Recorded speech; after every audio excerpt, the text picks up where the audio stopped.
Buenas tardes a todos.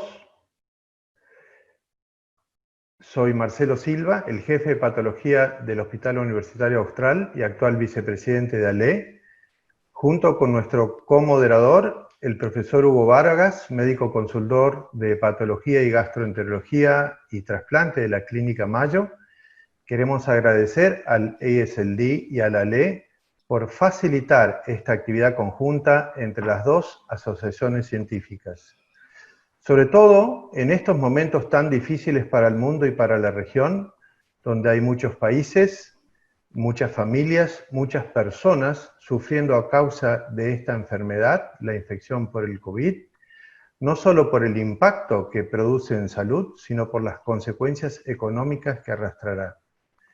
A todos ellos va dirigido nuestro esfuerzo en el trabajo con la idea de armar una actividad que se llame COVID-19 en el hígado en todas las Américas, con un objetivo muy simple, que es el de divulgar la información desde los países de más experiencia por haber cursado ya el pico de la pandemia y transferir ese know-how hacia los países que estamos entrando en la actividad.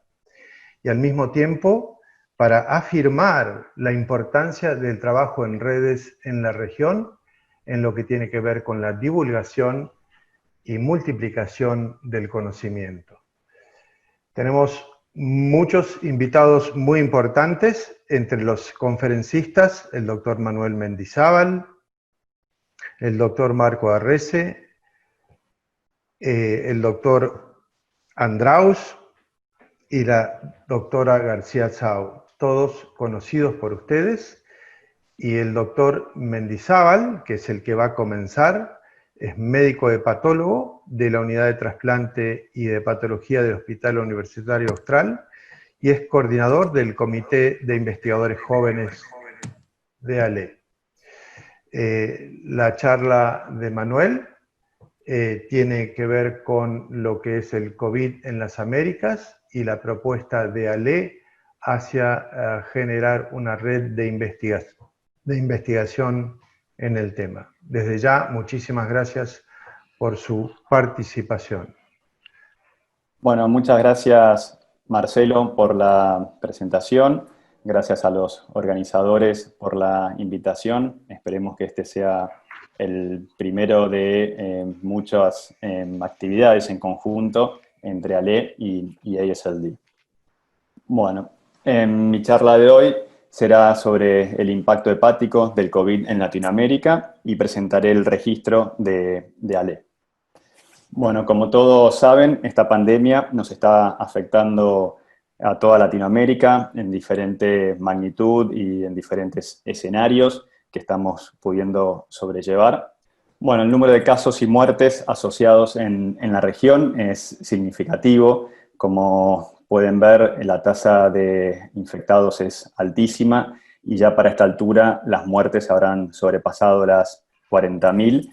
Esto teniendo en cuenta que es en tan solo 2 meses prácticamente, es un impacto muy importante.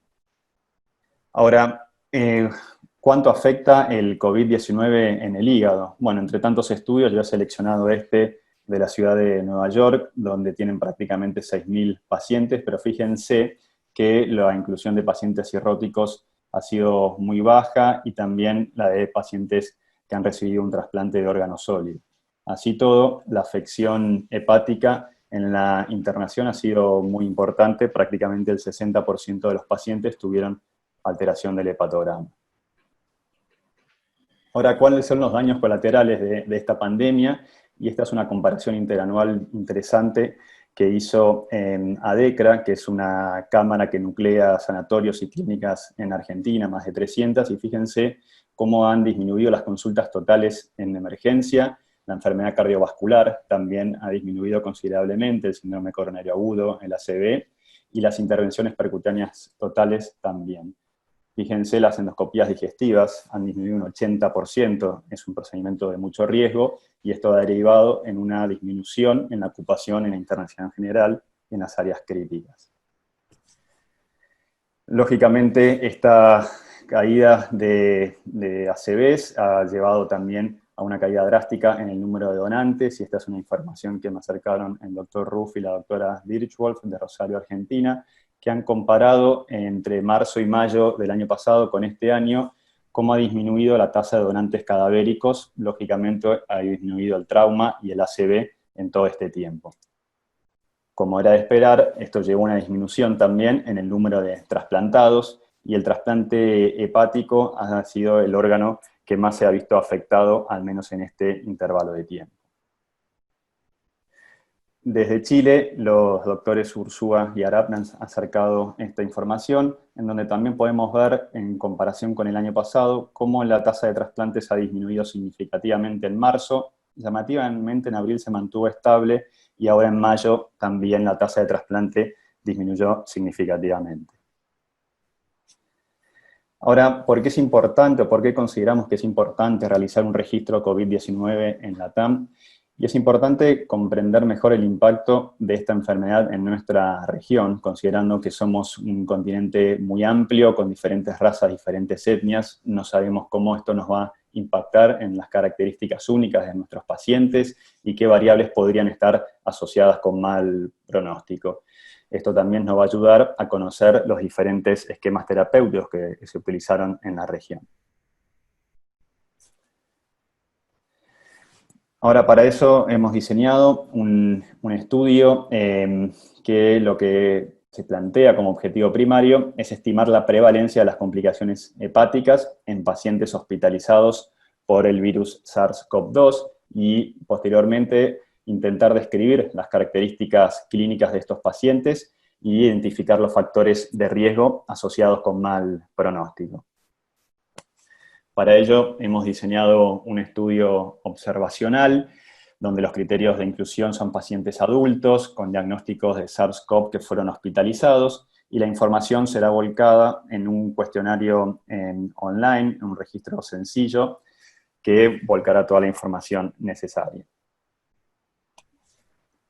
Afortunadamente hemos tenido una muy buena aceptación en la región. Como pueden ver, ya prácticamente hay 100 investigadores interesados en participar en el estudio, representando a 67 centros de salud en 11 países diferentes.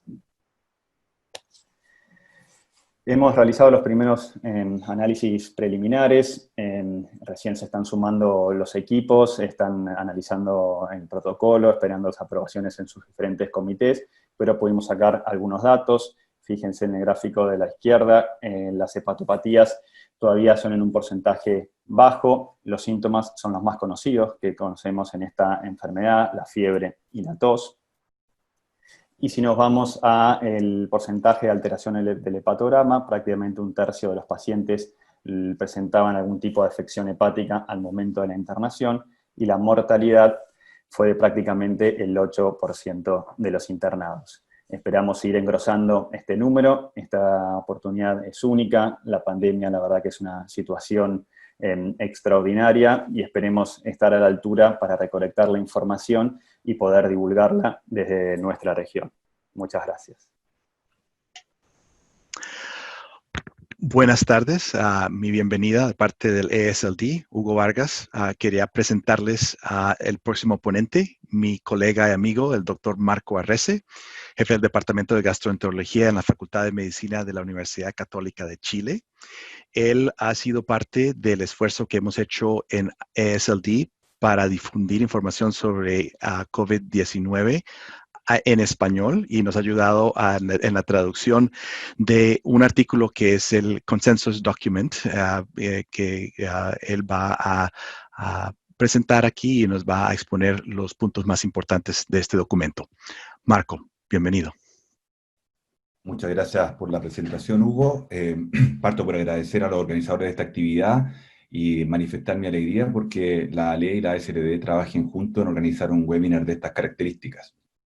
Así que muchas gracias a los que impulsaron esta iniciativa. Mi tarea hoy es resumirles los aspectos más salientes de este documento denominado ASLD Clinical Insights Consensus Document Debrief, que es un documento que fue preparado por expertos de la ASLD para dar el mejor consejo de acuerdo a la evidencia disponible para quienes cuidamos de pacientes con hepatopatías y pacientes que son portadores o candidatos a trasplante hepático. Este documento fue preparado por un panel de expertos norteamericanos, pero en las semanas siguientes se convirtió en un documento vivo donde participan expertos de otros países también y está siendo permanentemente actualizado y ustedes pueden chequear en los sitios web respectivos las actualizaciones periódicas de este documento, que como se menciona ahí fue actualizado por última vez en mayo 14. Este documento también fue, como mencionaba el doctor Vargas, traducido al español y a portugués con la colaboración de miembros de la ASLD y la ALE, que también es una colaboración muy valiosa. Bien, este documento cubre 11 tópicos que cubren la mayoría de los temas que son relevantes para el manejo de pacientes durante esta pandemia. Y por interés del tiempo, yo he seleccionado los que están ahí en negrita y que me parece que son los más relevantes para la práctica clínica diaria. Y parto entonces por señalar que un aspecto importante es que pacientes que cursan COVID-19 pueden tener alteraciones de las enzimas hepáticas y para valorar esto hay que considerar en primer término que el virus se internaliza en las células a través de la interacción con el receptor de angiotensina 2, el cual es expresado en las células hepáticas, tanto en los hepatocitos como en las células del epitelio biliar, particularmente en estas últimas, y que por lo tanto el hígado puede ser considerado un órgano objetivo o target de la infección viral. La presencia así de alteraciones hepáticas en pacientes que han sido hospitalizados por COVID-19 es variable y en general se han reportado cifras entre el 15 y el 53%, siendo estas fundamentalmente consistentes en elevaciones de AST o ALT 1 a 2 veces el límite de lo normal, con bilirrubina usualmente normal. Además, se ha descrito, como ustedes saben, niveles bajos de albúmina, los cuales son comunes en los pacientes y pueden tener importancia pronóstica y pueden eventualmente reflejar una reacción de fase aguda negativa que compromete la función sintética del hígado.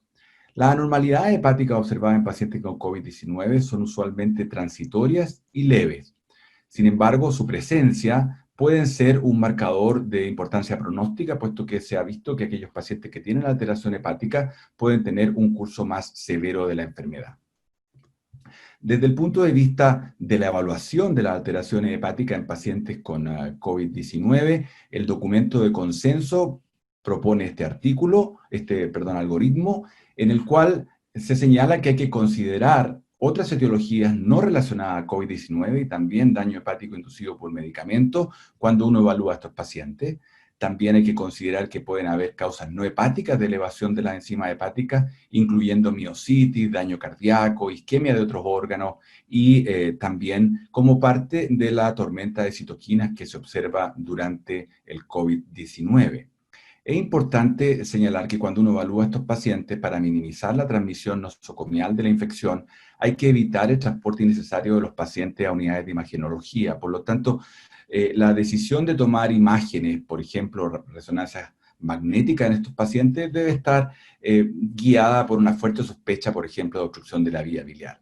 Los niveles de transaminasas mayores a 5 veces son inusuales y deben considerarse también al momento de incluir pacientes en trials investigacionales. Una vez que un paciente tiene alteración de los exámenes laboratoriopáticos, hay que monitorizarlos durante su tratamiento. Y es importante también señalar que las alteraciones hepáticas son más frecuentes en adultos, en mujeres y raras en niños. Desde el punto de vista del COVID y las enfermedades hepáticas, algunas consideraciones que el documento hace, los divide en pacientes que están ambulatorios y pacientes que están hospitalizados con enfermedades compensadas, y por cierto los datos a este respecto son limitados. No hay evidencia de que la enfermedad hepática per se aumente la susceptibilidad de adquirir la infección, pero sí la presencia de cirrosis puede ser un factor de riesgo. No hay datos respecto de si los tratamientos que se usan en el hepatocarcinoma pueden aumentar la susceptibilidad a la infección. Los pacientes que tienen cirrosis descompensada están en evaluación de trasplante o están en la lista de trasplante, pueden tener mayor mortalidad y las decisiones de trasplante en estos pacientes son desafiantes. Hay que estar permanentemente evaluando la situación local. Desde el punto de vista de la fatalidad, este artículo reciente muestra que indudablemente los pacientes con cirrosis tienen mayor mortalidad y que la mortalidad es mayor dependiendo del grado de disfunción hepática y que también si un paciente cirrótico adquiere la infección, esta puede precipitar una descompensación. desde el punto de vista de las recomendaciones que el documento hace, como ustedes saben, la limitación en las visitas en persona de los pacientes, relegándolas solo a los casos urgentes, es la recomendación, maximizando el uso de la telemedicina, como va a comentar la doctora García Sao posteriormente. Hay que definir políticas de dónde ver estos pacientes y asegurar el uso de elementos de protección personal. Hay que tener bajo umbral para testear o admitir pacientes en los cuales se sospecha o se diagnostica COVID-19. Y en el caso, por ejemplo, de la vigilancia de HCC, esta puede demorarse 2 meses perfectamente una vez que la pandemia haya decaído en el sitio respectivo. O sea, hay que tratar a un paciente, sin embargo, en la medida de lo posible, uno debiera proceder como lo hace usualmente. No hay contraindicación para iniciar tratamiento antiviral en pacientes sin COVID-19, y en aquellos con COVID-19 uno puede diferir el tratamiento de virus C y eventualmente iniciar el de virus B si se requiere. Desde el punto de vista de otras recomendaciones, es importante que uno trabaje en las políticas locales de triage, screening y agendamiento de pacientes, asegurándose que estos no tengan que viajar, que tengan sus medicamentos, que si se han atendido en un recinto de salud, utilicen un pathway, una vía en la que se minimice la posibilidad de contagio. Hay que informarle a los pacientes de que su tratamiento puede ser demorado durante la pandemia. Desde el punto de vista del trasplante hepático, el documento se extiende bastante para analizar la situación de esto durante la pandemia. Y por cierto, la duda siempre va a ser trasplantar o no. Por cierto que solo se tiene que trasplantar los casos urgentes con una mortalidad anticipadamente alta, y uno tiene que evaluar dinámicamente los recursos locales, particularmente las camas de UCI, el banco de sangre. También tiene que considerar que admitir a un paciente al hospital conlleva el riesgo de transmisión nosocomial, y si es cirrótico puede tener mayor mortalidad. Hay que testear a todos los recipientes y a todos los donantes por el SARS-CoV-2 antes de trasplantarlo, y si esto es importante porque si un paciente es positivo hay que tener un receptor de respaldo. El documento aconseja detener por ahora los programas de donante vivo y acudir a los consejos de ética si hay dudas.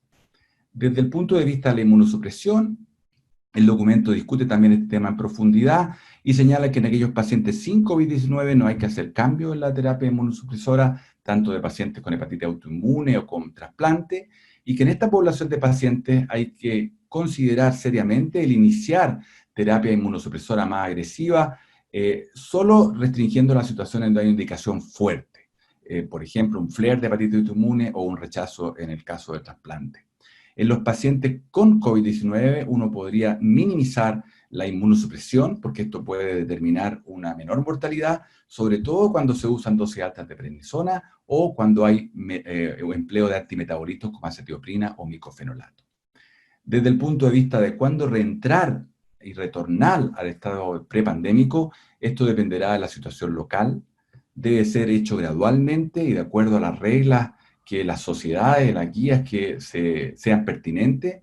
Hay que priorizar a los pacientes y partir por los más graves o los más descompensados para atenderlos primero cuando volvamos, pero hay que considerar que hay un riesgo de una segunda ola o de un resurgimiento del COVID-19, y hay que tener, por lo tanto, reglas y criterios para mitigar esta fase, ¿no es cierto?, al volver a atender a los pacientes, hay que considerar que el cuidado de ellos puede verse afectado. Y por cierto, en este sentido, el desarrollo fuerte de estrategias de telemedicina, como va a discutir la próxima expositora, son importantes para reducir el contacto con estos pacientes con el personal de salud. Y en este sentido es importante señalar que hay un backlog, un número de pacientes que no hemos atendido, que vamos a tener que atender en los próximos meses, y que el escenario que vamos a enfrentar una vez que se acabe el pic de la pandemia es que seguramente van a haber rebrotes de casos que van a determinar que volvamos a hacer medidas más estrictas para poder contener la propagación del virus. Esos son los conceptos esenciales del documento de consenso, el cual los invito a revisar en sus versiones en inglés, español y portugués en el sitio web de la ASLD. Muchas gracias por su atención. Bueno, ahora vamos a invitar a alguien que, como siempre digo, no necesita presentación en el mundo y mucho menos en nuestra región. Guadalupe es bien conocida por todos nosotros, siempre digo lo mismo, por su enorme capacidad docente y por su tremenda vocación docente. Tenemos la suerte de haberle dado una de las charlas más difíciles porque no es experiencia clínica, sino es una experiencia que se va acumulando ahora y que pareciera no ser importante, pero si no tenemos orden en la manera de volver a atender a nuestros pacientes, como bien decía Marco, podemos estar en problemas. La doctora Guadalupe García Sau es profesora de medicina de la Universidad de Yale, es directora del Centro de Enfermedades Hepáticas y es jefa de gastroenterología y hepatología del Sistema de Salud del Hospital de Veteranos y directora también de la Oficina Cooperativa de Investigación de la Universidad de Yale. Guadalupe, muchas gracias por acompañarnos, gracias por estar con nosotros. Muchas gracias, Marcelo, por esa gran introducción y muchas gracias al ESLD y a Ale por haberme invitado a dar esta charla. Efectivamente, yo hago más cosas de estudios de investigación, pero esto para mí es muy importante en el día a día de los últimos 2 meses. Y voy a hablar de lo que es el pasado, el presente y el futuro. Por los últimos, el presente, ¿qué es lo que estamos haciendo ahora en nuestra clínica de hígado? Pues en los últimos 2 meses, y yo creo que comparto esto con todos ustedes, la mayoría de nuestros pacientes con enfermedades hepáticas se han visto en la clínica, ya sea por video o por teléfono. En el VA tenemos la ventaja de que desde hace muchísimos años hemos tenido la fortuna de tener estos que llamamos telehealth, en los que los pacientes tienen una computadora en casa, se pueden comunicar, los pueden ver a través de ella, pero no solo eso, sino que hay algunos de ellos que aceptan medirse la presión arterial, por ejemplo, el pulso, se pueden pesar. Los pacientes tenemos un protocolo para enfermos con ascitis, por ejemplo. Si no tienen computadora o laptop los pacientes, los podemos ver con sus iPhones o con sus Androides, que sigue siendo mejor que no verlos. A mí me encanta ver a los pacientes en la cara, ver si están bien. Sin embargo, la mayoría de nuestros pacientes han escogido hacer la visita por teléfono. Entonces, claro, nos dicen lo que ustedes quieran y a la hora de la verdad ni siquiera les estamos viendo la cara, entonces a mí me entra preocupación. Aunque hay muchos que aún vienen para tomarse los laboratorios, no han estado viniendo con nosotros a nuestro hospital para hacerse estudios de imagen o endoscopía. Y lo que hemos notado en estos 2 meses es que las nuevas consultas han disminuido marcadamente. Entonces va a haber, como dijo el doctor Arrece, una cantidad de pacientes que están allá afuera que estamos por ver y que no sé en qué estado vamos a volver. Entonces, quisiéramos regresar al pasado, pero la realidad es que nunca vamos a poder regresar al estado pre-COVID. Y lo que es importante, y remarco lo que dijo Marcos, esta reapertura solo procede si el número de pacientes de COVID-19 que ustedes están viendo está declinando, está reduciéndose.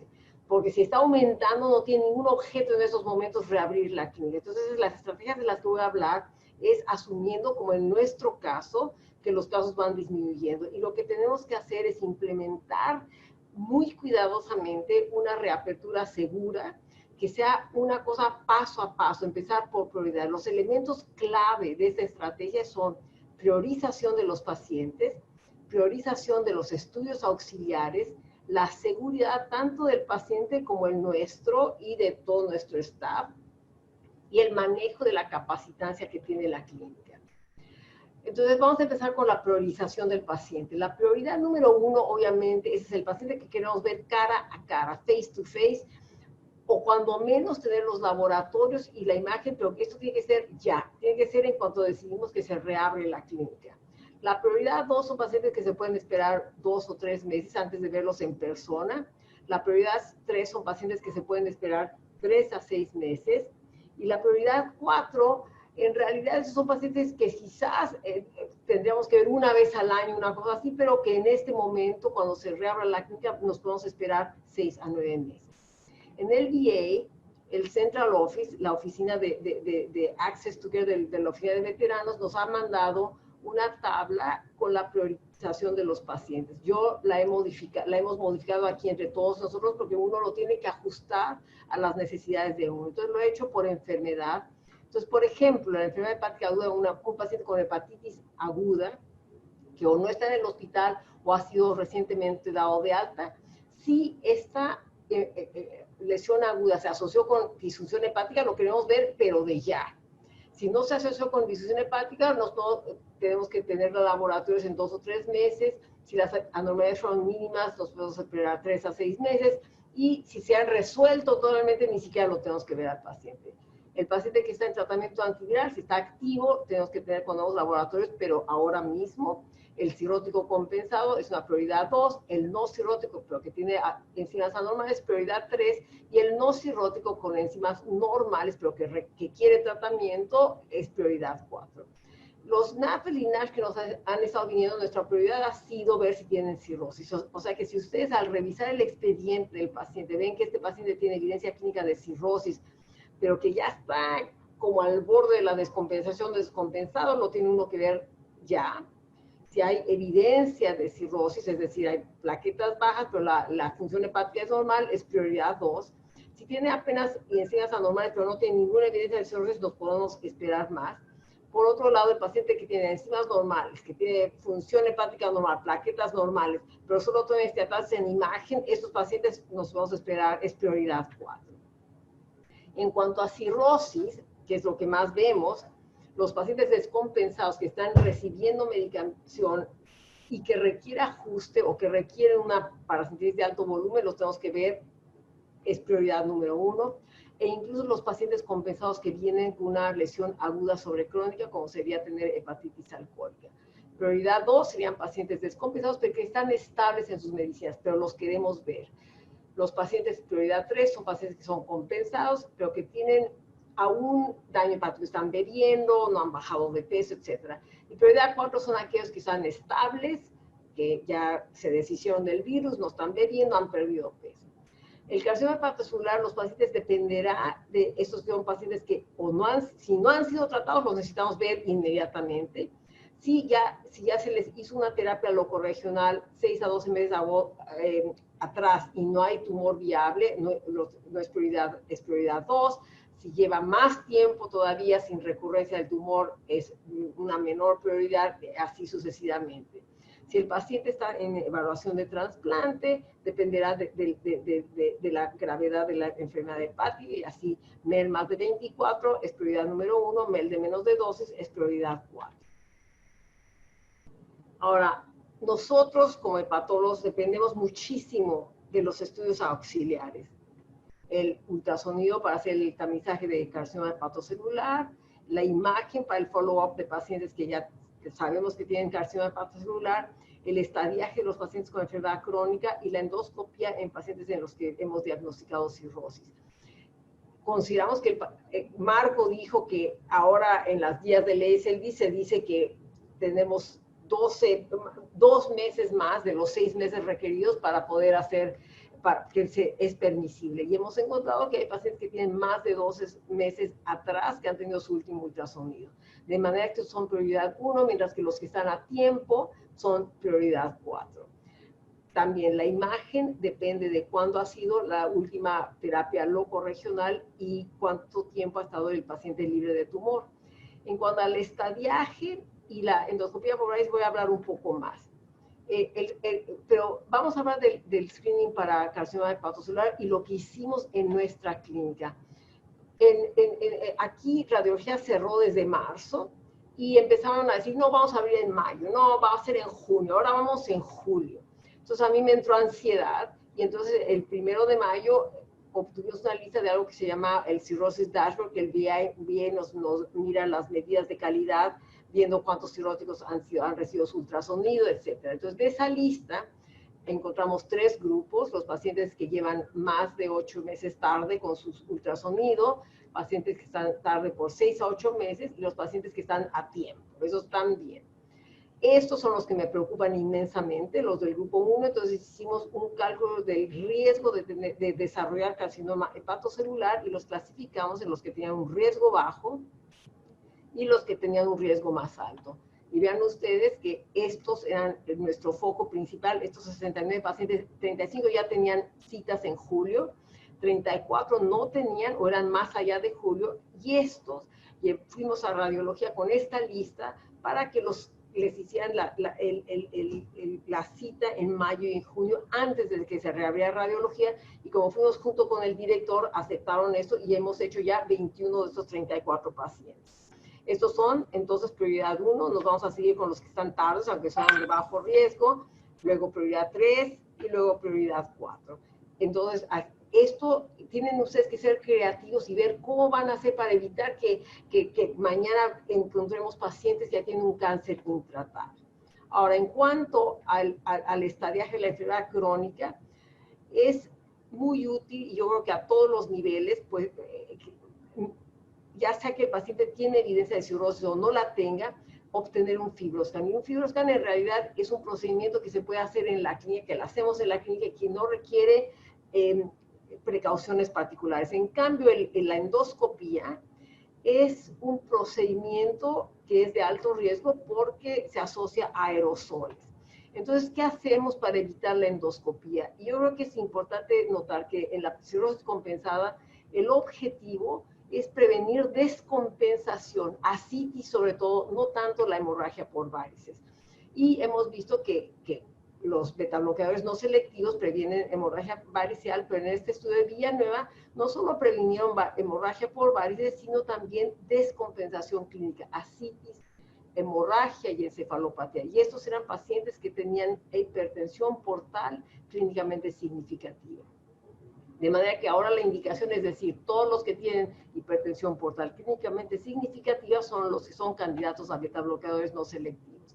Ahora, la presencia de varices es evidencia de CSPH, pero hay métodos menos invasores, como serían la medida de la rigidez hepática, el FibroScan, la cuenta plaquetaria, o encontrar colaterales por ejemplo, una tomografía en la resonancia magnética. Entonces, estos procedimientos se tendrían que preferir a la endoscopía, sobre todo en estos tiempos en los que no queremos exponer a nadie a aerosoles. De manera que, y para terminar, esto es lo que tenemos que hacer para regresar a la clínica face to face. ¿Quiénes necesitan verse? Hay que priorizar a los pacientes, determinar el número que tenemos que ver, y si no está dentro de la capacidad de la clínica, los tenemos que hacer citas, abrir más espacio, ver consulta más días o incluso en el fin de semana. ¿Cómo mantener a los pacientes y al staff seguros? Es hacer screening de preguntas, usar máscara, distanciamiento social, que no vengan acompañados, que el flujo sea continuo, que el paciente no esté esperando en la clínica para ser visto.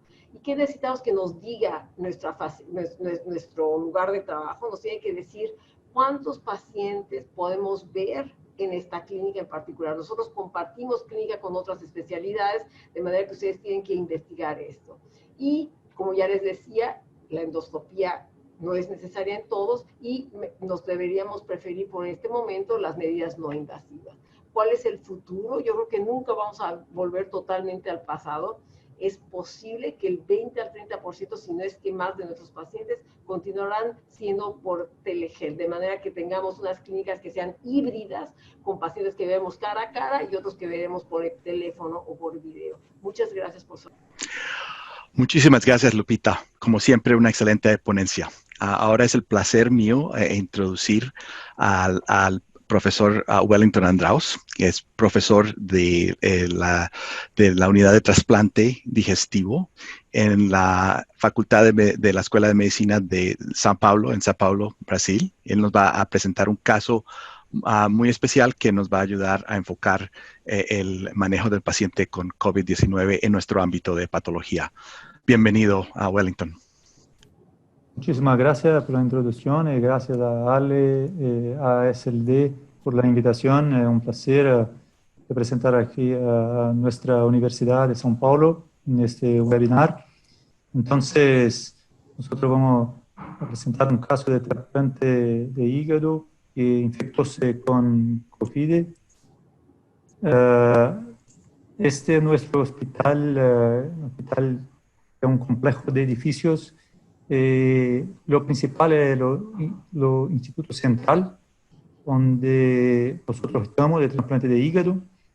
Después de la pandemia, la dirección cambió todo este edificio solo para pacientes con COVID, con casi 300 camas de UCI. Y nosotros cambiamos entonces para el Instituto de Corazón, que estaban acostumbrados ya con trasplante de corazón, de pulmón, tenían buena UCI sin COVID. Seguimos trasplantando y tuvimos un trasplante en una paciente sexo femenino, 69 años, con un peso de 77 kilos, una altura solo de 1,46, con un índice de masa corporal de 36. Diagnóstico de hepatitis viral C sin tratamiento, pero con MEL muy bajo, de 7, y un carcinoma hepatocelular. Había hecho un downstaging y tenía todavía 3 nódulos con cáncer. Algunas comorbidades como hipertensión pulmonar y una doença coronaria.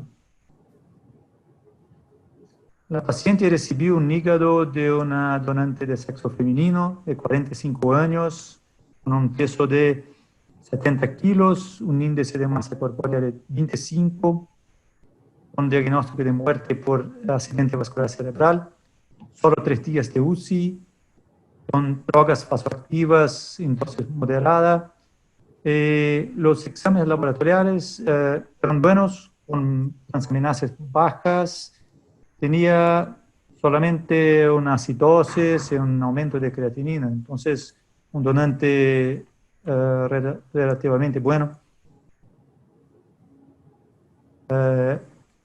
Tenía un examen, un test de coronavirus negativo, el paciente.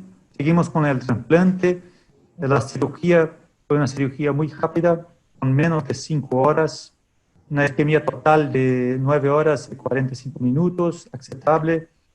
No recibió ningún hemocomponente, solo cristaloides. Entonces, miran una cirugía sin ningún problema, con una droga vasoactiva máxima de 0,3 microgramas, moderada. Lactato inicial de 8, después de la hiperfusión 50, era al final de la cirugía 46. Muestra que el hígado empieza a funcionar.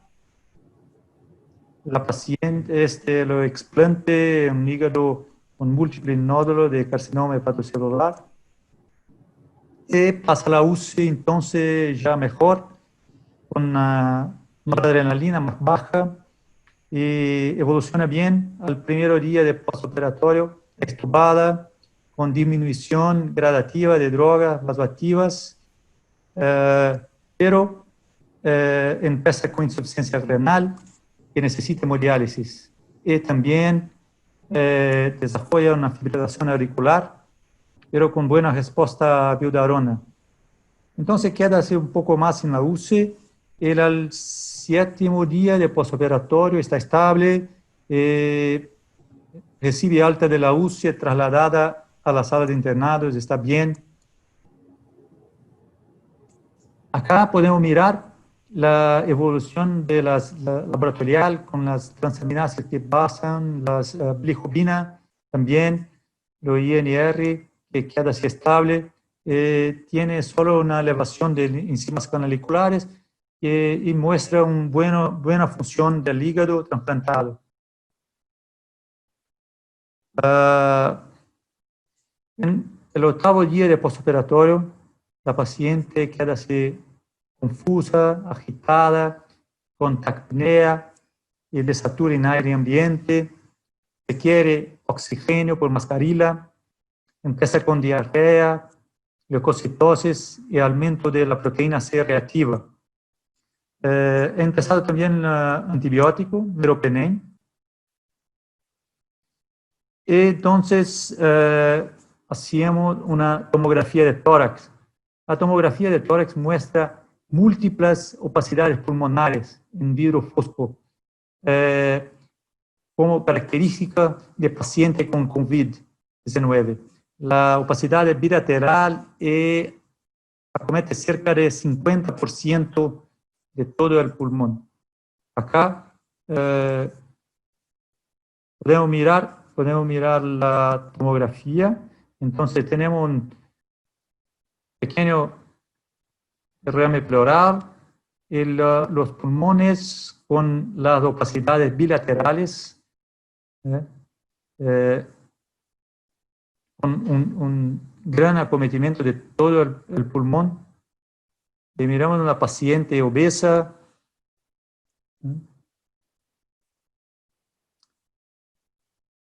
Esta es la tomografía. Y la paciente tiene una peora muy rápida, no día con necesidad de oxígeno, con hipotensión febril, trasladada de vuelta a la UCI en área especial de aislamiento. Empieza con azitromicina, 10º día necesita intubación por insuficiencia respiratoria y acá tenemos el test positivo para COVID.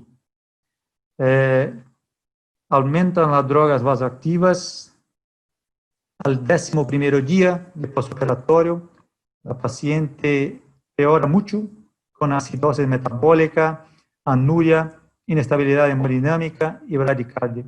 Miran una peora muy rápida y evoluciona a óbito. Acá miramos los exámenes de 10º y 11º día con un D-dímero más de 8.000, una deshidrogenase con más de 800 y después en 11º más de 1.300, troponina más de 200.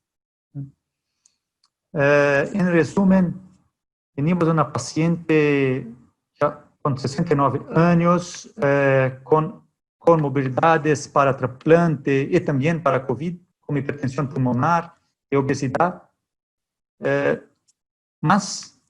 Pero la paciente tenía un carcinoma hepatocelular múltiple, ya con downstaging y un MELD bajo, entonces necesitaba trasplantar.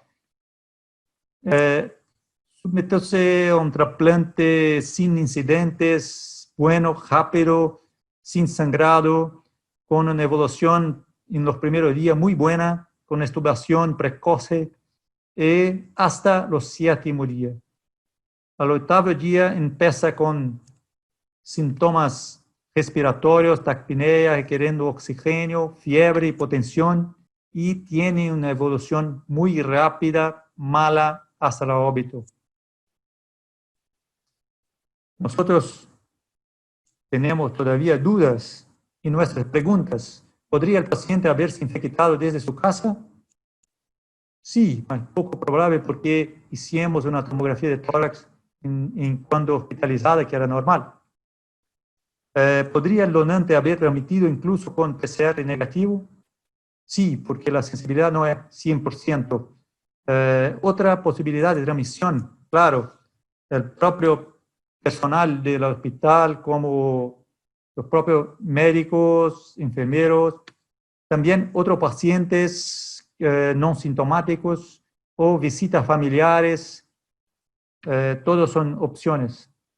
La evolución mala fue inexorable, nos parece que sí, fue muy rápida y la paciente quedóse con una mala evolución de óbito en muy pocos días.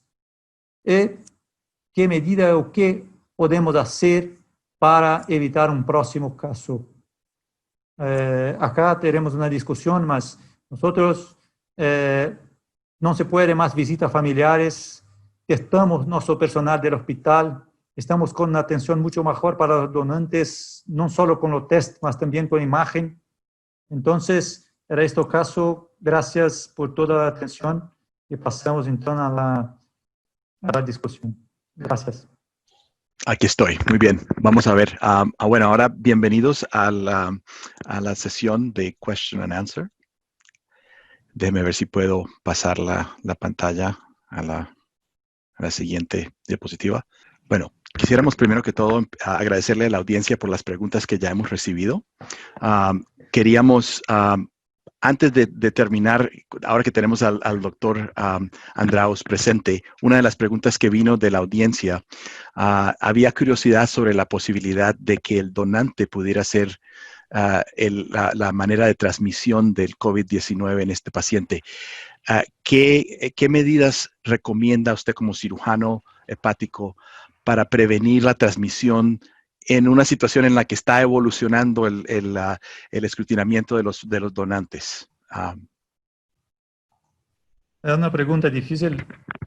Pienso que no es imposible de tener 100% de certeza que no hay una transmisión, porque no tenemos, lo PCR no tiene 100% de sensibilidad, tal vez alcance 70 o un poco más, y mismo la sensibilidad es mayor con 3 días de síntomas, y cuando los pacientes son donantes, ¿cómo sabemos cuándo se empiezan los síntomas? No podemos saber. Y también podemos aumentar un poco la sensibilidad con los exámenes de imagen pulmonares, como una tomografía, y evaluar también la epidemiología si tiene en la misma UCI otros pacientes con COVID. Entonces, pienso que esa es la mejor posibilidad. Perfecto. Quisiera hacer una introducción aquí antes de que siguiéramos con las preguntas. Queríamos darle al doctor Fernando Contreras, que es el director del Departamento de Gastroenterología del Centro de Gastroenterología Avanzado en Santo Domingo, en República Dominicana, que nos dé una presentación sobre una perspectiva muy especial desde un clínico que ha sido afectado por el COVID-19. Fernando, por favor, tienes la mesa. Gracias, Hugo. Gracias a la ESLD y a la LE por este excelente webinar y por la oportunidad de compartir mi experiencia de COVID-19, no como médico, sino como un paciente que lo padeció. Es fácil entender que el COVID-19 haya generado un miedo colectivo, porque al día de hoy hay más de 5.6 millones de infectados y casi 1 millón en Latinoamérica y más de 350,000 fallecidos. Además, recibimos cientos de noticias al día por todos los medios posibles y desafortunadamente la mayoría de estas negativas. Ahora bien, ese miedo se convierte en incertidumbre cuando tú empiezas a tener síntomas, sobre todo por lo difícil que es lograr que te realicen la prueba en la mayoría de los pacientes del mundo. La incertidumbre se convierte en un pánico cuando recibes la noticia o escuchas la palabra detectado. Inmediatamente te preguntas, ¿qué será de mí? ¿Será un caso leve, moderado, severo o mortal? Si es de moderado a severo, sabes que serás hospitalizado o deberías ser hospitalizado. Y vuelves a preguntarte, ¿habrá cama? ¿Habrá un hospital disponible? ¿Cuál será ese hospital? ¿Habrá espacio en cuidados intensivos si lo necesitas o si habrá ventiladores? Y peor aún, ¿quién será tu doctor? ¿Cuál será el tratamiento recomendado en ese momento? O si estará disponible en tu lugar de origen. Estas preguntas son fáciles de contestar en situaciones normales, mas no en tiempo de COVID-19. Normalmente, cuando una persona recibe el diagnóstico de una enfermedad que te puede costar la vida, lo primero que haces es buscar y recibir el apoyo de la familia, de tus amigos y sobre todo de tus médicos. En tiempo de COVID-19, no. Te tienes que aislar y de repente tu habitación es lo más parecido a una cárcel en la que la puerta solo se abre para recibir comida, agua y medicinas. Al minuto del comienzo del aislamiento llega a tu mente el cuestionamiento más aterrador que no te dejará ni por un instante en los siguientes 21 días. ¿A quién habré infectado? ¿Habré infectado a un paciente post-trasplante o un paciente que va a ser trasplantado? ¿Habré infectado a mi esposa, a mis hijos o a mis padres, que en mi caso tienen 93 años? Así comienza el COVID-19 en la mente de nuestros pacientes. Y nada de esto mejora en las siguientes semanas. Y es por esto, por lo que de manera individual e institucional y colectiva tenemos el deber y la responsabilidad de establecer mecanismos de acompañamiento, de darle seguridad y fe y sobre todo seguridad a los pacientes de COVID-19.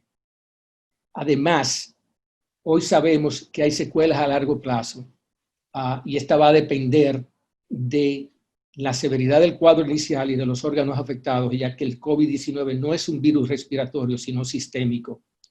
Hoy sabemos que habrán secuelas pulmonares, cardíacas, renales, neurológicas, cognitivas y emocionales, solo por mencionar algunas. Por favor, tengamos en consideración en cuenta estos detalles hasta tanto dispongamos de mejores opciones para combatir esta terrible enfermedad. Es algo que de verdad todos debemos reflexionar y no abandonar. A mí me dio mucha pena ver un caso donde lo diagnosticaron, le dieron una receta de Plaquenil y le dijeron, vete a tu casa, si en algún momento no puedes respirar, vete a la emergencia de un hospital. Eso no debería pasar. Gracias, Hugo. Mil gracias, Fernando. Muy importante que tengamos esto en cuenta. Quería hacer una pregunta ahora que habíamos concebido antes del webinar a la doctora Fernanda González Lara, que es especialista en enfermedades infecciosas en el Instituto Nacional de Ciencias Médicas y Nutrición Salvador Subirán en la Ciudad de México. Quería específicamente preguntarle a usted, que está lidiando ahora con pacientes en tiempo real, ¿cuál es el punto óptimo para comenzar tratamiento en pacientes confirmados con COVID-19? ¿Es específicamente indicado empezar cuando se note ya un problema pulmonar, o es especialmente importante empezar tratamientos antes de que se presente esa situación? ¿Y qué tratamientos específicos considera usted importantes y tratamientos que se puedan proponer a pacientes en América Latina? Claro que sí, muchas gracias por la pregunta y muchas gracias por la invitación a este webinar, sin duda muy interesante. El momento óptimo para iniciar el tratamiento en pacientes con COVID-19, como ustedes saben, no está claro. Incluso las diferentes organizaciones internacionales hasta el momento no consideran algún manejo específico de manera rutinaria. Si acaso Remdesivir es el único fármaco que ha recibido autorización de uso de emergencia por la FDA para pacientes graves. Ellos lo sugieren en pacientes ya graves. Sin embargo, en estudio ya muy reciente de New England, publicado en estos últimos días, se sugiere que el potencial de este medicamento pueda ser incluso desde las fases moderadas, antes de tener los cuadros ya graves, donde ya el daño pulmonar está establecido, e incluso el SIRA puede ser ya irreversible, el daño pulmonar. Entonces, creo que todavía no tenemos una respuesta clara, pero todo parecería orientar a que el momento óptimo sea antes de que el paciente tenga ya un SIRA establecido y una enfermedad crítica. Ahora, en cuanto a la disponibilidad de tratamientos, desafortunadamente, en México por lo menos no tenemos acceso a Remdesivir, únicamente por medio del ensayo clínico multicéntrico de los Institutos Nacionales de Salud es que hay acceso en 2 sitios en la Ciudad de México. Sin embargo, en el resto de México y en el resto de Latinoamérica sí que hay muchos ensayos clínicos registrados en Clinical Trials. Por lo menos 19 ensayos clínicos en México, por lo menos 21 ensayos clínicos en Brasil, Colombia, Argentina, Chile, todos ya con diferentes fármacos que van desde la tan polémica hidroxicloroquina, el plasma convaleciente, otros como ivermectina, tocilizumab, todos ellos que se están estudiando por medio de ensayos clínicos que sí tienen un mayor acceso en nuestros países. Excelente, mil gracias. Quería formular otra pregunta específicamente a la doctora Emilia Vera, que nos acompaña hoy y que está establecida en Guayaquil. Como hemos oído, con gran tristeza y con mucho pesar en el corazón, hemos visto que la carga de esta enfermedad en el Ecuador ha sido terrorosa. Quisiéramos saber qué nos puede recomendar respecto a los recursos que tenemos en países latinoamericanos sobre cómo se maneja no solamente estos pacientes que vienen muy enfermos, sino en los volúmenes en los que estamos viéndolos cuando se presenta la ola de la infección. Acuérdense que está muy bien, gracias. Hola, ¿qué tal? Buenas. Bueno, encantada de estar en este maravilloso evento. Bueno, sí, nosotros siendo uno de los países sudamericanos que primero presentó esta enfermedad, casos de COVID, a nosotros nos agarró totalmente desprevenidos, ¿no? Porque no sabíamos mucho acerca de esta enfermedad, de este virus, solamente lo que nos decía China y la OMS, ¿no? que nos decían que no podíamos dar AINES, que no podíamos dar corticoides, que solamente se necesitaba intubar y meter en ventilación mecánica al paciente y que no se hagan autopsias, ¿no? Pero sin embargo, los italianos lograron hacer un estudio de esto y nos dijeron casi todo lo contrario, y esto dio un vuelco, ¿no? Entonces, lo primero que hay que hacer es la prevención, eso es lo básico, es lo fundamental para poder disminuir la curva, así como nosotros ahora lo tenemos hecho. Mil gracias. Hugo. Dime, Marcelo. Me gustaría por ahí preguntar, ya que estamos por el Pacífico, preguntarle a Martín Padilla de Perú. Martín, ¿oís bien? Sí, Marcelo, buenas tardes. Bueno, gracias por estar. Una de las inquietudes luego de la conversación que hemos tenido es si hay cierta asimetría entre lo que pasa en Lima, Perú, y lo que puede pasar en la región andina o en la región amazónica del Perú en cuanto al impacto de la enfermedad, en cuanto a la prevalencia y sobre todo si hay diferente expresión clínica de la enfermedad. Esa es una pregunta. Y la otra es, ¿qué tienen pensado desde los sitios universitarios para, en este escenario de un país tan grande y tan diverso, cómo hacer para hacerles llegar insumos y conocimiento a los que están aislados? Sí, muchas gracias por la pregunta y agradecer a la invitación de ASLD y Ale por estar presente con ustedes. En realidad es bien complejo, ¿no? A las preguntas en relación a la diversidad que existe en el Perú, ¿no? Recordemos de que el Perú tiene tres lugares bien marcados, ¿no? En su territorio, de zonas desde el nivel del mar hasta zonas que están por encima de los 4.000 metros y hacia el otro lado, hacia la cuenca amazónica en la frontera con Colombia y Brasil, tenemos toda una extensión de la selva, ¿no? Al momento, el Perú tenemos cerca de 1 millón de muestreados, de los cuales ya se han identificado 136.000 personas aproximadamente al día de hoy, y se está contabilizando 4.000 muertes, ¿no? En realidad está impactando de una manera bastante seria, ¿no? Y en ese sentido, ¿qué hemos encontrado, no? Que el impacto, por ejemplo, en estas diferentes regiones, también muestra esas diferencias, ¿no? Ahora estábamos revisando un poco con el equipo nuestro en el hospital las tasas de letalidad. Hoy día el Perú, en conjunto, si uno lo ve como país, tiene una tasa de letalidad de 2.9. En Lima tenemos 1.8.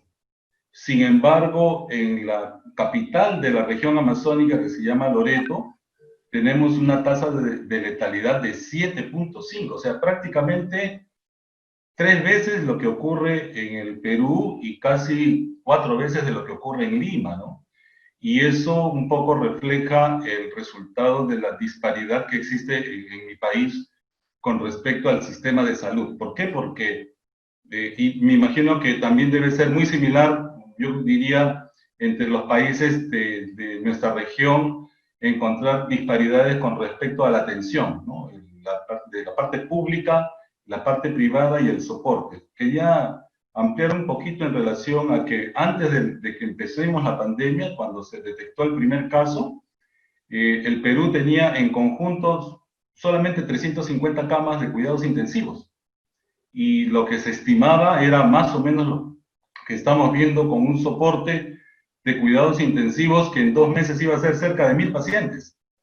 De tal manera que con el esfuerzo del gobierno, un poco a la carrera se han, digamos, logrado instalar unidades de cuidados intensivos itinerantes y un poco no muy bien hechas, ¿no? Y eso refleja un poco los resultados que tenemos. En segundo lugar, digamos que a estas distancias, de igual manera, la distancia que existe entre Lima y la selva, la capital de la selva, son cerca de 1.000 kilómetros y muy distante en cuanto a su distribución. No es una ciudad, digamos, que concentra una población, sino que está muy dispersa.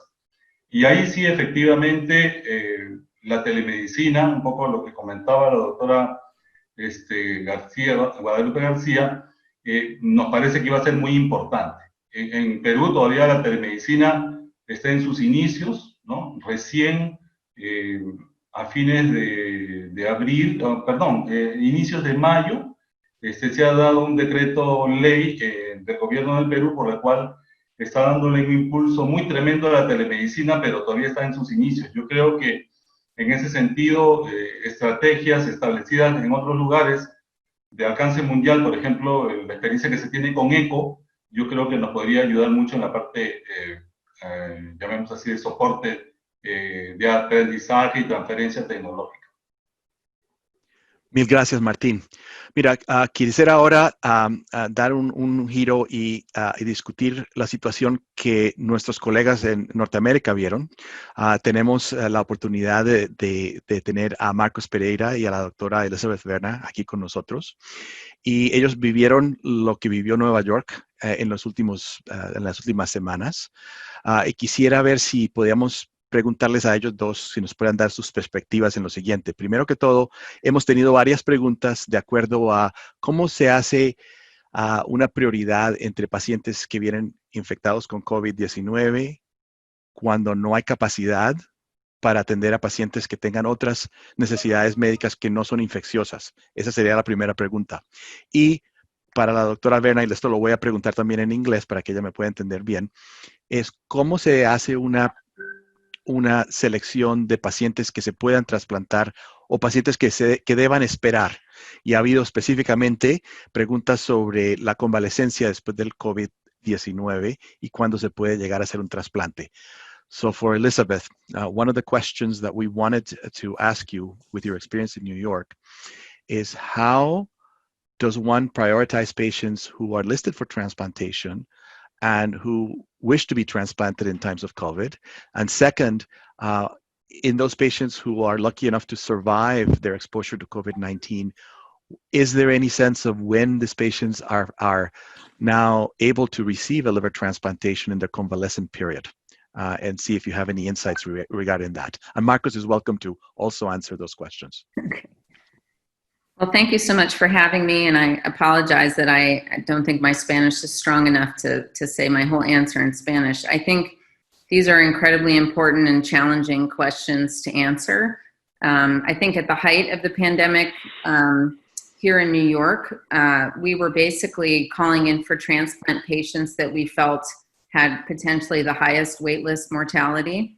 And sort of all of those decisions were about balancing the risks and benefits to the patient, but with lots of new things to consider. So not just the possibility that the patient could be exposed to COVID-19 while hospitalized and possibly immunosuppressed in the setting of a transplant, but at least in New York, many of our hospital systems were so overwhelmed that we had to consider also our local resources. So we didn't have access to the ICU beds. It was very, very challenging to get procedures after a transplant that normally we have easy access to, including from interventional radiology and others. Staff, OR staff that are specialized, patients were moved all around the hospital such that transplant-specific nursing was really spread out. And many of my colleagues and myself were all redeployed to other units. So we were quite stretched thin. We did a number of transplants in this setting, but it was really a big risk-benefit discussion at that time. Now that things are loosening up a little bit in New York and we have more of those resources available, and I think extremely importantly, now that we have access to rapid testing, which we didn't have at the beginning, we're able to do transplant with more confidence now about the safety of that. And for patients that unfortunately get called in for transplant and test positive for the virus or have symptomatic disease and test positive on the wait list, there's not a lot of data for us to base our decisions on. I think generally speaking, and all the society statements have supported this, we don't feel that transplant in the setting of active symptomatic infection is the right thing to do unless it's in a very extreme extenuating circumstance. But when is it really safe? Once the patient is asymptomatic, we really don't know. So the AASLD clinical insights document, which is sort of an expert opinion, and also the American Society of Transplantation have put out statements that suggest things like waiting at least 2 to 4 weeks after the positive test for the patient to be completely asymptomatic and probably have at least 1, if not 2, negative viral swabs before proceeding with transplant. But as you know, it's a challenge to interpret all of those things, as the sensitivity of the swab is not perfect, and also there's probably many weeks of viral shedding that go on after symptoms resolve that we don't really know whether that's something that has active infection potential or not. So a lot of unanswered questions in that population. Marcos, una pregunta para ti. Otra indagación que está haciendo la audiencia es sobre a qué punto es seguro considerar un donante. ¿Qué tan alta, qué tan difícil es estabilizar o establecer que el paciente no puede transmitir el virus al recipiente? Sí, es una pregunta muy apropiada y muy difícil de responder ahora, pero muy contemporánea aquí en Nueva York, porque estamos viendo pacientes se recuperaren de COVID-19 y a veces, infelizmente, morirem de otras cosas y pueden ser candidatos para ser donadores de órganos. Entonces, en nuestra región trabajamos junto con nuestra organización de procuramiento de órganos y hacemos un consenso en las últimas semanas de que, más o menos siguiendo lo que la Sociedad de Trasplante hizo para los candidatos a trasplante, que es ser, en general, un paciente que tiene como evidencia de recuperación por lo menos a 4 semanas, más o menos, de clínica recuperación, y con adicional test negativo para el PCR. Eso es como una forma adicional de quedarse un poquito más seguro sobre el paciente. Y la razón por todo eso es que no sabemos realmente cómo el virus va a reagir en una situación de trasplante. Nosotros aquí en Nueva York, en nuestra universidad, tuvimos algunos casos de infección algunos días después del trasplante. En varios casos, los resultados no fueron muchos positivos, con alta mortalidad.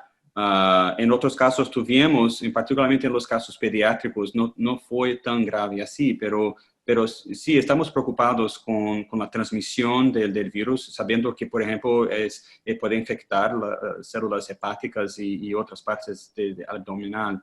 Entonces, por eso que estamos haciendo algo más conservativos, pero entendemos que toda la evidencia todavía es que una persona no es más infecciosa después de 14 días, ¿sabe? Intentando cultivar el virus después de 14 días, no encontramos eso, pero eso es una precaución adicional. Bueno, muchas gracias, Marcos. Ahora quisiera empezar a cerrar la sesión de preguntas con una pregunta muy importante y que hemos recibido varias versiones de tal. Y quiero preguntarle específicamente al doctor Mauricio Lesker-Mehlman, que nos acompaña aquí, a ver su perspectiva sobre el riesgo que existe por encima de la población general en la población de pacientes que vemos nosotros, pacientes con cirrosis o con enfermedades hepáticas avanzadas y que todavía no entendemos exactamente qué precauciones se han de tomar para mantenerlos seguros en estos tiempos. Mauricio.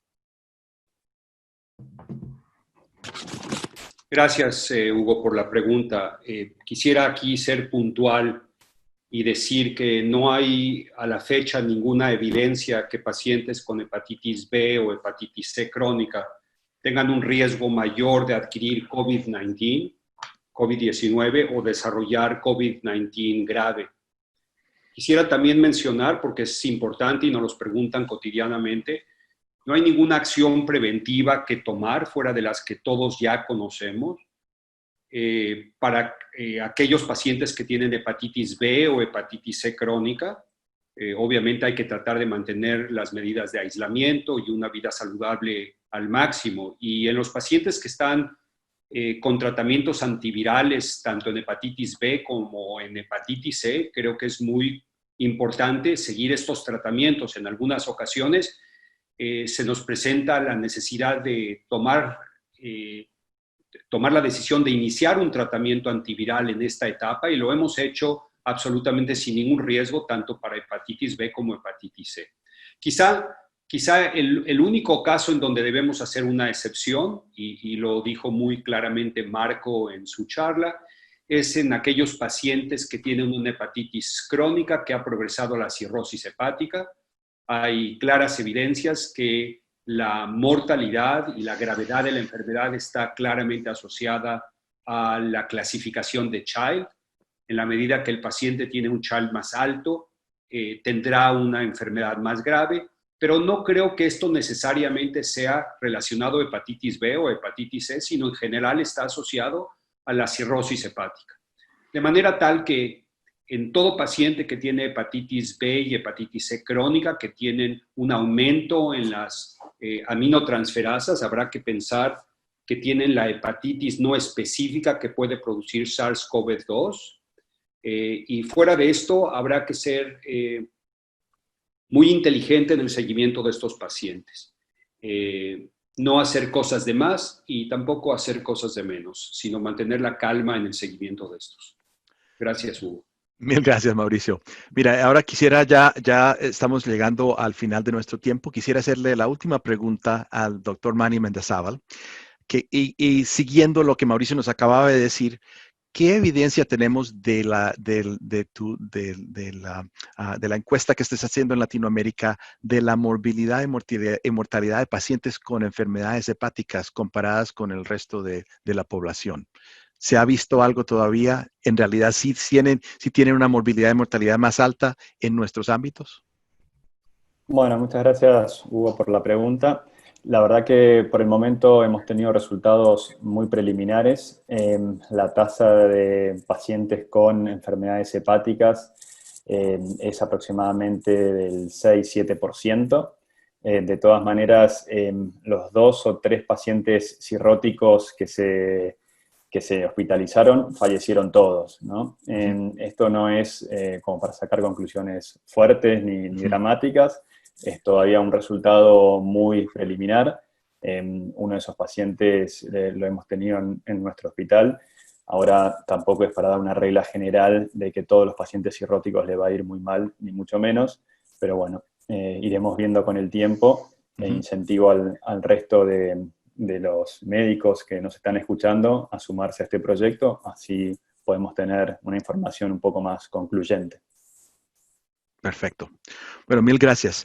Estamos ya llegando, amigos, al final de nuestro tiempo y quiero primero que todo dar un reconocimiento y agradecimiento de parte mía y de parte de Marcelo también, a todos y cada uno de los panelistas que nos acompañaron esta tarde, que nos han dado una cantidad de opiniones muy valorosas y creo que nos van a ayudar a manejar a nuestros pacientes en Latinoamérica. Estos son tiempos inéditos para todos nosotros y nuestros pacientes también. Gracias por compartir su sabiduría y experiencia con una audiencia que tiene mucho deseo de conocer lo que está pasando y lo que van a afrontar en sus comunidades. Quiero comentar que habíamos tenido 400 registrados, se presentaron más de 200 personas durante la presentación hoy y quiero recordarles a todos que esto ha sido grabado y que en el website de ESLD van a encontrar un vínculo a esta grabación para que la puedan repasar. No quiero partir sin dar un agradecimiento muy especial de todos nosotros al equipo de las 2 sociedades hermanas, la ALE y la ESLD. El equipo de soporte ha hecho esto posible, la gran belleza de estos medios de comunicación que nos permiten reunirnos de esta forma no son tan fáciles de organizar y les debemos a ellos el hecho de que esto haya pasado. Quiero también agradecerles de todo corazón a la audiencia por participar, porque sé que ustedes están participando por no solamente parte de ustedes, sino de los pacientes que nos esperan. Y esperamos que hayamos contribuido de alguna parte al conocimiento que se necesita para manejar estos tiempos de pandemia. Con esto quiero dejarlos y muchas gracias por su participación y esperamos verlos en webinars en el futuro que sean conjuntos tal como estos. Muy buenas noches.